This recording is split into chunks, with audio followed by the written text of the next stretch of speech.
नमस्ते, स्वागत है आपका रोशन वास्तु टिप में। आज मैं आपके लिए कुछ नई-नई रेमेडीज़ लाई हूँ, जो आजकल प्रॉब्लम चल रहे हैं रिलेशन के, ज़्यादा नज़र लगना और मेन तो मनी का प्रॉब्लम आ रहा है, रिलेशनशिप में प्रॉब्लम आ रहे हैं।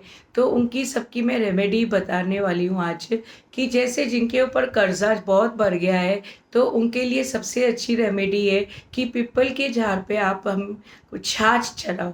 छाछ कभी चढ़ाएँगे या सूर्य उदय के टाइम या रात को शाम को संध्या के टाइम जब भी सूर्य अस्त होता है, तो ये 2 टाइम आप उनको छाछ चढ़ाओगे तो आपके धीरे-धीरे कर्ज़ उतर जाएँगे। अगर पति-पत्नी के रिलेशनशिप में प्रॉब्लम आ रहा है तो रात को सोने के टाइम दोनों के पैर के तलवों के नीचे गुलाब का इत्र लगाओगे डेली, तो आप दोनों का देखो प्रॉब्लम सॉल्व हो जाएगा। जो आपस में गलतफ़हमियाँ होगी वो दूर हो जाएगी। और दूसरा, अगर किसको नज़र ज़्यादा लगती है तो पीली सरसों लेके आप बच्चे के ऊपर या जिसको नज़र लगी है उसके ऊपर आप 7 बार एंटी क्लॉकवाइज़ घुमा के आप है ना 2 कपूर में उनको जला दो। तो जैसे ही वो टिक टिक टिक टिक आवाज़ आएगा, वैसे ही वो उसकी नज़र पूरी निकल जाएगी। अगर आपको लग रहा है कि पूरे घर में ही मुझे नेगेटिविटी लग रही है, अनईज़ी लग रहा है, तबीयत ठीक नहीं लग रही है, तो आप क्या करो, हाथ एक थोड़ी सरसों लेके जो घर की दीवारें हैं उनको टच कराओ। टच करके पूरी दीवारों को सबके रूम में जो भी रूम्स आपको है उनको सब टच करके फिर एक आप कटोरी में सरसों डाल के 2 कपूर डाल के आप जला दो। आप देखोगे ये आप 1 हफ्ता रेगुलर करोगे तो आपके घर में पॉजिटिविटी आ जाएगी और पैसों की बरकत भी चा शुरू हो जाएगी। अगर आपको लग रहा है आपके घर में बरकत नहीं हो रही है, पैसे भर नहीं रहे हैं, तो आप हमेशा अपने किचन में रात को 1 गिलास पानी भर के रखो और सवेरे उठने से पहले-पहले आप वो पानी दरवाजे पे मेन डोर पे थोड़ा छिड़काव कर दो। क्यों, तो हमारे पितर वहाँ पे खड़े रहते हैं, तो जैसे उनको सवेरे-सवेरे मेन डोर पे उनको पानी मिल जाता है, तो शांत हो जाता है और उनका आशीर्वाद हमको मिल जाता है। तो ये भी बात बहुत ज़रूरी है। और तुलसी की मंजरी, जो तुलसी के ऊपर छोटे-छोटे मंजरी के जैसे उसको मंजरी बोलते हैं, छोटे-छोटे ऐसे बीज के जैसे आते हैं, उनको आप तोड़ के या कभी कोई तुलसी बहुत सूख जाती है, तो वो हमारा टेंशन वो ले लेती है, इसलिए वो सूखती है। तो उसकी जो मंजरी रहती है ना, वो आपको कभी फेंकनी नहीं चाहिए। एक लाल कपड़े में आप एक ही गाँठ बाँध के अपने मेन डोर के कोने में लगा दो आप ऊपर, तो उससे भी आपके घर में दरिद्रता चली जाएगी और बरकत होगी।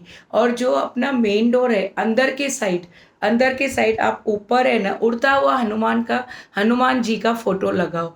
उससे भी आपके आई बला संकट सब उतरते जाएँगे। कोई आपके घर में कर रहा है या कोई आपका कोई मीठा ज़हर दुश्मन है, तो वो सब आपका निकल जाएगा। हाँ, थोड़ी बातें हैं जो मेन डोर के लिए आप हमेशा याद रखो। मेन डोर पे एक फिटकी का टुकड़ा, थोड़ा ये नमक, जो पिंक कलर का सॉल्ट आता है, वो दोनों बांध के आप एक काले कपड़े में एक लाल कपड़े में दोनों बांध के आप लेफ्ट साइड अपने लगा दो, उधर मेन डोर के ऊपर। तो आपके घर में कभी भी कोई नज़र बाधा या कोई बंधन योग कर नहीं पाएगा या पति पत्नी के झगड़े भी कभी नहीं होंगे। आप देखोगे बहुत फ़र्क आएगा। और दूसरी बात, मेन डोर पे कभी भी अंधेरा नहीं होना चाहिए। कभी-कभी हमारे बल्ब या लाइट चली जाती है, तो हम बोलते चलो कल चेंज कर लेंगे, नहीं। लक्ष्मी जी कभी-कभी रात को चक्कर मारते, कभी शाम को आते, तो उधर तो पहले मेन डोर पे 2 दिए जलने चाहिए हमेशा शाम को। दूसरी बात, आप हमेशा वहाँ पे साफ-सफाई रखो। दूसरी बात, कचरा, अंधेरा नहीं होना चाहिए। चप्पल भी उतारते हो तो साइड में चप्पल का शेल्फ एक ले लो या बना लो। हमेशा उधर ही चप्पल, बच्चों को, बड़ों को बता दो कि चप्पल उतारना है या शू उतारना है, आप शेल्फ में ही रखो। कि जभी भी लक्ष्मी माता अगर आपके इधर आने आने का सोचती है या आती है, तो वो उनको गंदगी बिल्कुल पसंद नहीं। चप्पल गिरे हुए या बाल खुले हुए, जूं निकाल रहे कोई शाम के टाइम पे, या बाल उजड़े हुए हैं, या पहले के ज़माने की औरतें शाम को हाथ मुँह धो के बाल बना के सज के धंवर के थोड़ी देर बैठते थे बाहर, दिया जलाते थे मेन डोर पे। तो उनके घर में कभी बड़ी-बड़ी फैमिलियाँ होती थी, कभी झगड़े नहीं होते थे, कभी पैसों की तंगी नहीं होती थी। तो ये छोटी-छोटी बातों पे आप ध्यान दो। कभी भी शाम के टाइम पे वहाँ पे 2 दिए जलाओ और ऐसा नहीं है कि घी का ही दिया जलाना है, घी का दिया आप गुरुवार को जलाओ, बाकी दिन आप अगर तिल के तेल में से या कोई भी तेल में से दिया जलाओगे तो वो चलेगा। और बाकी आप है ना, हमेशा अगर आपका जेंट्स कभी जा रहा हो तो आप मेन डोर पे खड़े होके उनको बुलाओ मत, कि वो आप है ना किसी को टोंट मार रहे हो, कभी भी उनको बुलाना नहीं चाहिए।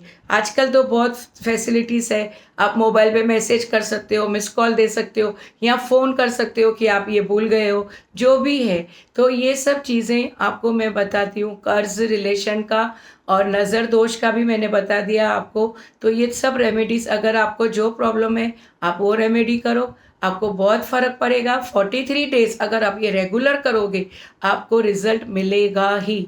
तो आप ये बहुत ध्यान दो ये बातों पे। आज के लिए इतना ही। आपकी अपनी दोस्त रोशन वास्तु टिप, धन सद्गुरु।